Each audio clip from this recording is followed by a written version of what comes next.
Додека израелските воздушни напади продолжуваат во Газа, вклучително и овој на бегалскиот камп Ал-Шати, отворено писмо беше испратено до председателот Бајден од застапничката група Национален муслимански демократски совет, во кое се бара тој да посредува за прекин на огнот. Тоа може да доведе до последици, бидејќи милиони американски муслимани нема да го поддржат Бајден за неговиот реизбор следната година. Точно знаеме дека нашата заедница ќе направи разлика за државите на бојното поле. Мислам дека лидерите на Демократската партија обрнуваат внимание и се плашат од тоа што се случува и испраќаат пораки до Белата куќа дека тоа ќе ги намали нашите шанси во 2024. Повеќе од 1 милион муслимански гласачи го дадоа својот глас на изборите во 2020 година, излегувајќи во доволно голем број и потенцијално да ја раздвижи председателската трка во некои држави. Муслиманите и арапските американци традиционално гласаат за демократски кандидати, но можеби доаѓа промена. Новата анкета на Арапскиот американски институт покажа дека поддршката за Бајден опаднала кај гласачите на арапските американци од 59% на изборите во 2020 година на 17% пред 2024 година.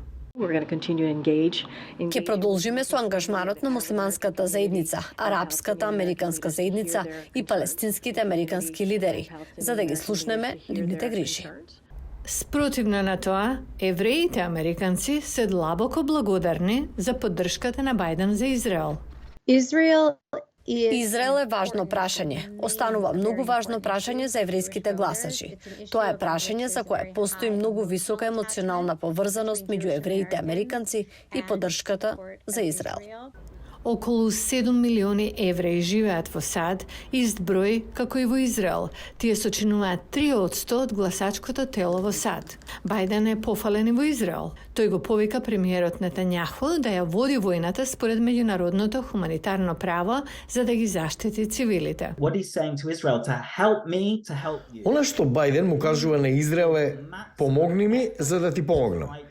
Ако дадете максимален напор да се борите на вистински начин според законите на војната, тогаш ми олеснува да ве поддржам и да добијам поддршка за вас во меѓународната заедница, но и дома во Америка во Демократската партија. Анкетите покажуваат дека повеќе републиканци отколку демократи ја одобруваат одлуката на Бајден да испрати оружје во Израел. Нема многу простор за републиканците овде, без разлика дали се работи за Трамп или републиканците во Конгресот, да го надминат Бајден за поддршката за Израел.